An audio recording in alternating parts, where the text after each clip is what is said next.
Hi everyone. This is going to be a compilation of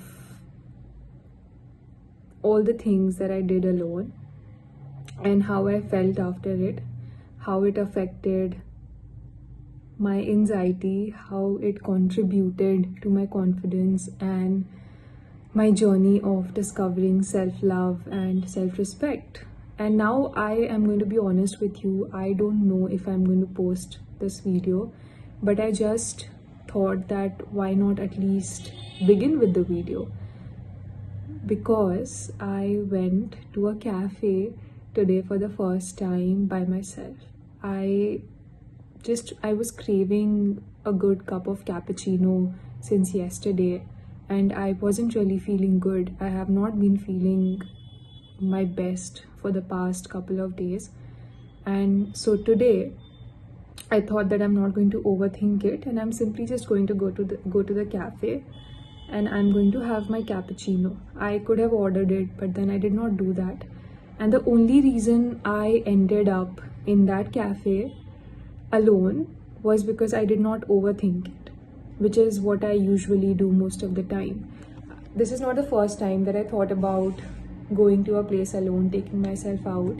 I have thought about it quite a few times. In fact, even last year on my birthday, I thought of doing so.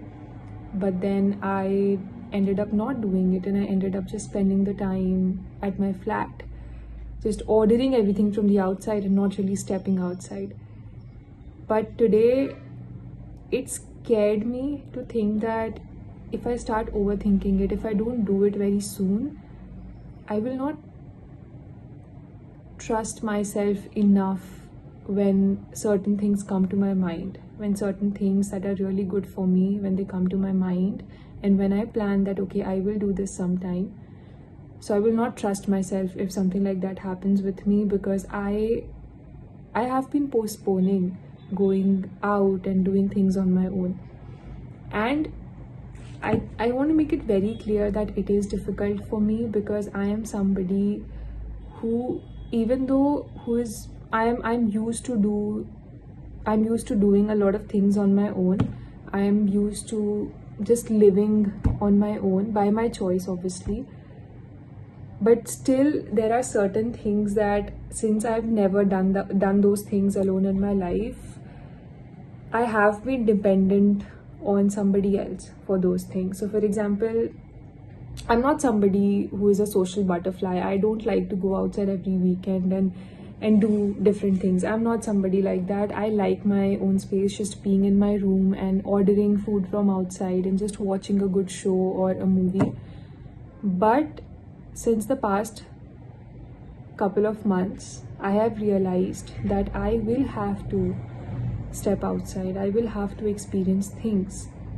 And it's not like I do not like to experience things. I do, but sometimes it just happens that you feel so low most of the time, and most of your life you have just been in a bubble. You have created a wall around yourself where you don't feel like stepping outside of it, because you know that within that wall lies your comfort zone, and stepping outside of your comfort zone is never a very comfortable idea for people.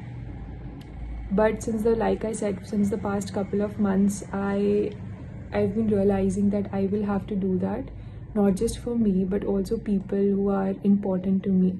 Because my best friend, for example, he's a social butterfly. He wants to go outside and he wants to meet people. He wants to experience different things pretty much every weekend, and I'm not like that.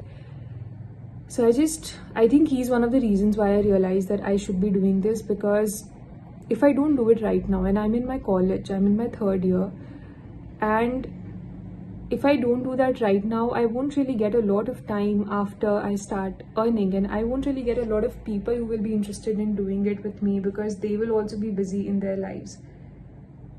So I am taking up the experiment of trying as many things that I can, especially on my own, because I feel like even though I am used to doing things on my own, I don't love them enough, at least not as of yet. I definitely like being alone more than I used to earlier.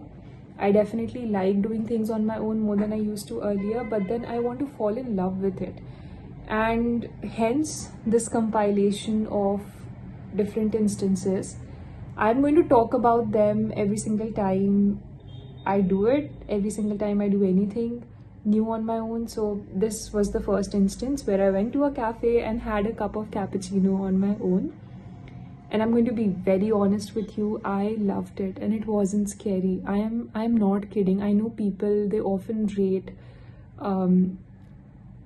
how scary it was to do a certain thing on a certain scale, but I'm not going to do that, not at least this time, because it wasn't scary. I loved it. I loved every bit of it.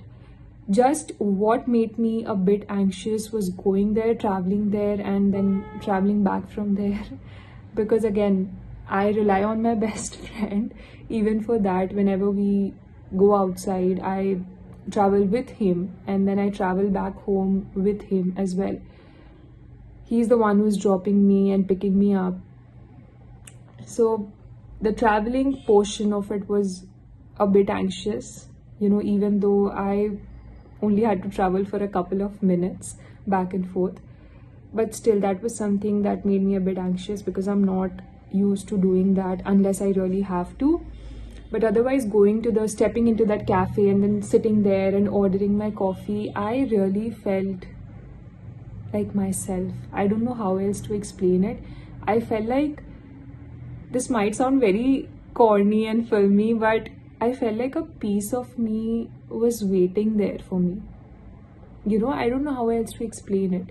I really felt like I belonged, and I'm somebody who does not feel like that. I feel really detached from the world and from the people around me, but I really felt like I belonged in that place and I was supposed to be there, and hence I was there. So I would definitely suggest you all to try this out. I don't know what's the next thing that I'm going to do, that I'm going to experience on my own, but I'm pretty sure I'm going to figure it out very soon. I have my birthday next month, so I'm definitely going to do something just all by myself on that day. Even if it's just the usual thing that I do, that is ordering something from the outside and just eating it on my own, watching something while I do it.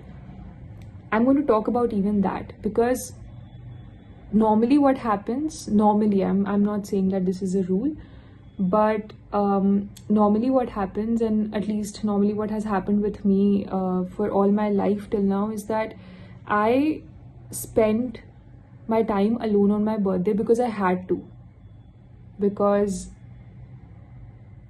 I simply had to. I didn't really have anybody like that, or I didn't really want to make plans with other people and spend time with them, because I never felt like doing it. So I used to be alone because of the fact that I didn't have somebody like that. You know what I mean? And I'm really grateful to God that today I can say that I have somebody like that in my life.